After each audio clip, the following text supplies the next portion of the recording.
pelayanan itu harus mudah didapatkan dan wajar. Ketiga, mendapatkan perlakuan yang sama dalam pelayanan terhadap kepentingan yang sama. Tidak boleh membedakan antara pemohon yang satu dan pemohon yang lain, antara masyarakat yang satu dan masyarakat lain. Kemudian pelayanan yang jujur dan terus terang, harus transparan, apa adanya sesuai dengan aturan. Kalau itu menyangkut ada pembiayaan, berapa biaya yang tertera diatur, apa syarat-syarat.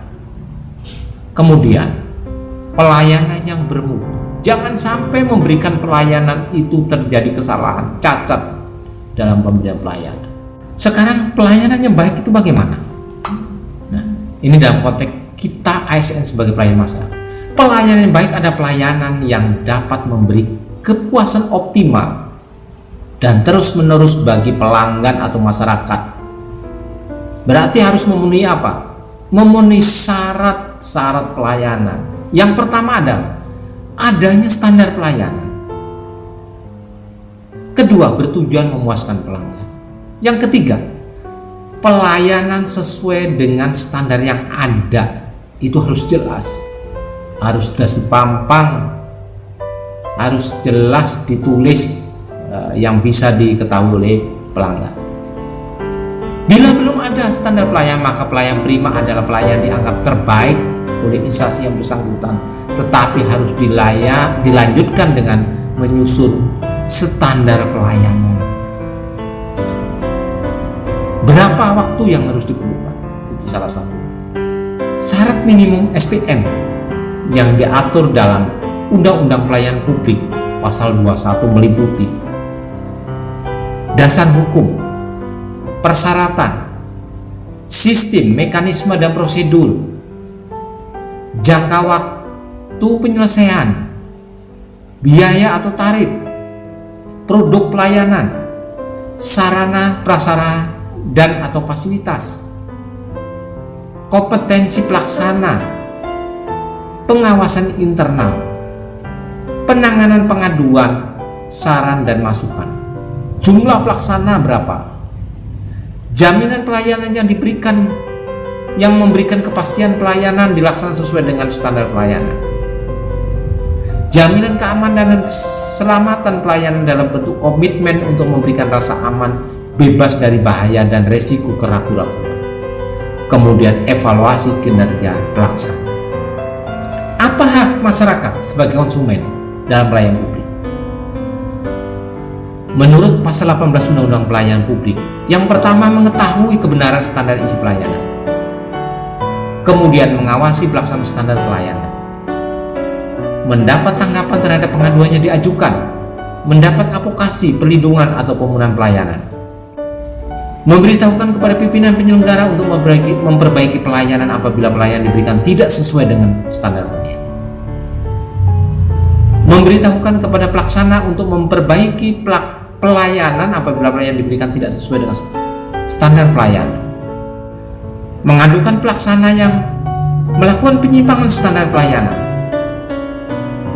dan tidak memperbaiki pelayanan kepada penyelenggara dan ombudsman, mengadukan penyelenggara yang melakukan penyimpangan standar pelayanan dan atau tidak memperbaiki pelayanan kepada pembina penyelenggara atau ombudsman, kemudian mendapat pelayanan yang berkualitas sesuai dengan asas dan tujuan pelayan.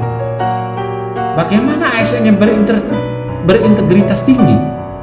Nah, di sini kode etik dan kode perilaku ASN di dalam pasal 5 Undang-Undang ASN. 1. Melaksanakan tugasnya dengan jujur, bertanggung jawab dan berintegritas tinggi.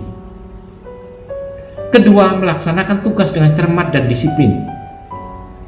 Ketiga, melayani dengan sikap hormat, sopan dan tanpa tekanan.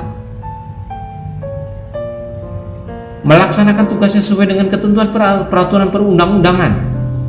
Melaksanakan tugasnya sesuai dengan perintah atasan atau pejabat yang berwenang sejauh tidak bertentangan dengan ketentuan peraturan perundang-undangan dan etika pemerintahan.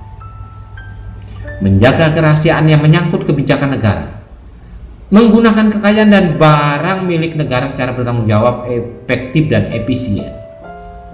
menjaga agar tidak terjadi konflik kepentingan dalam pelaksanaan tugas, memberikan informasi secara benar dan tidak menyesatkan, tidak menyalahgunakan informasi internal negara, tugas, status, kekuasaan, dan jabatannya untuk mendapat atau mencari keuntungan atau manfaat bagi diri sendiri atau orang lain. Kemudian memegang teguh nilai-nilai dasar ASN dan selalu menjaga reputasi dan integritas ASN serta melaksanakan ketentuan peraturan perundang-undangan mengenai disiplin. Tentu seorang ASN itu harus memiliki integritas. Memiliki integritas artinya memiliki kemampuan diantaranya adalah mempertahankan keyakinan secara terbuka dan berani, mendengarkan kata hati dan menjalani prinsip-prinsip hidup, bertindak secara terhormat dan benar, terus membangun dan menjaga reputasi baik. Kemudian apa prinsip-prinsip etika pelayanan? Prinsip-prinsip etika pelayanan itu adalah pelayanan terhadap publik harus diutamakan. Rakyat adalah berdaulat dan mereka yang bekerja di dalam pelayanan publik secara mutlak bertanggung jawab kepadanya. Hukumnya mengatur semua kegiatan pelayanan publik. Apabila hukum atau peraturan yang ada bersifat jelas, maka kita harus mencari cara terbaik untuk memberikan pelayanan publik. Ya, maksudnya adalah apabila ada suatu ketentuan yang kita sulit menerjemahkan, maka kita harus mencari cara yang terbaik untuk memberikan pelayanan publik. Manajemen yang efisien dan efektif merupakan dasar bagi administrator publik. Penyalahgunaan, pemborosan, dan berbagai aspek merugikan tidak dapat ditoleransi. Sistem merit dan kesempatan kerja yang sama harus didukung dan diimplementasikan dan dipromosikan.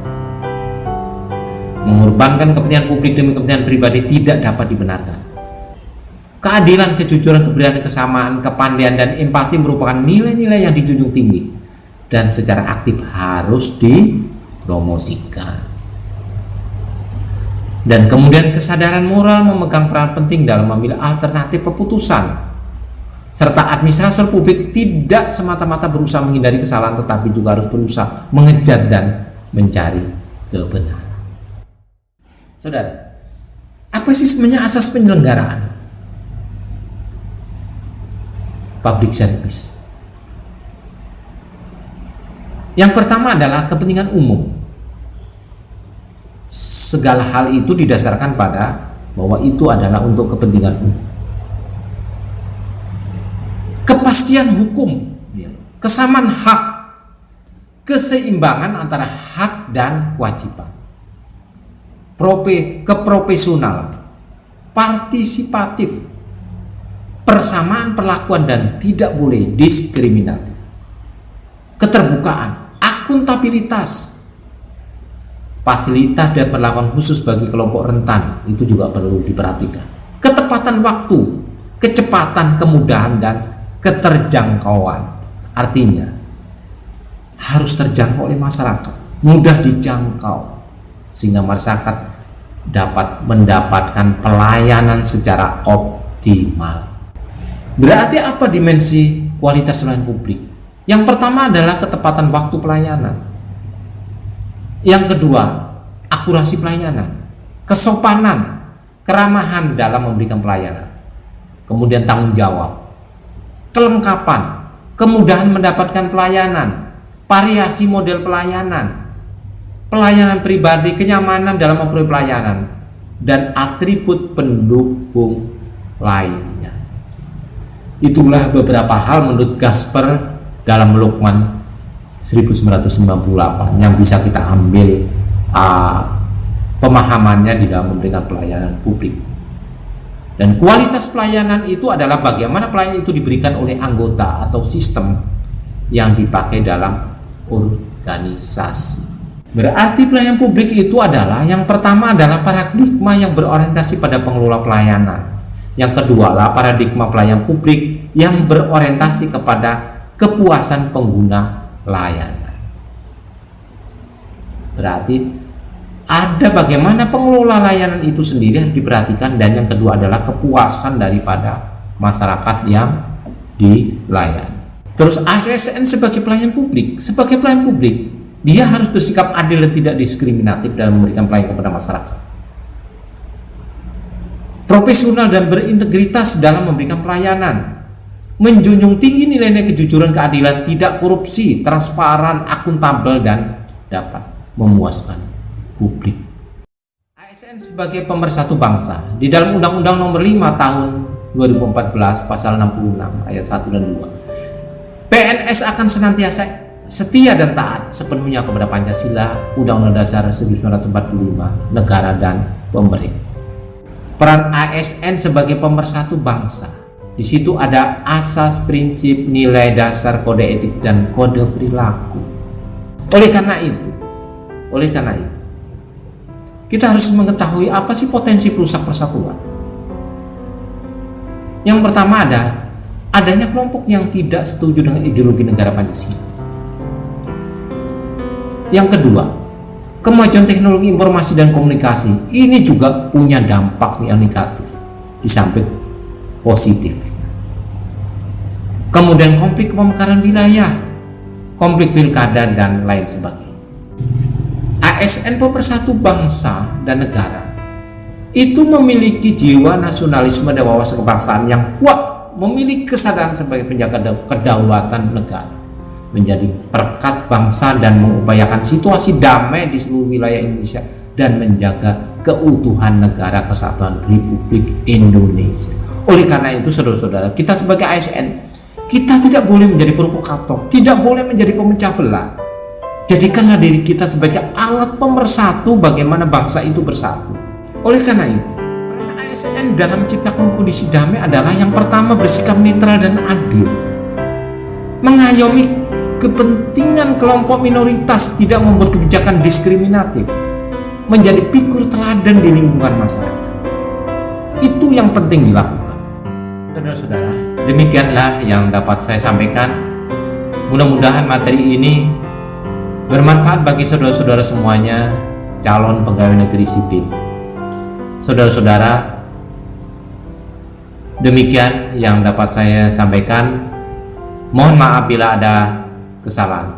Demikian, wassalamualaikum warahmatullahi wabarakatuh.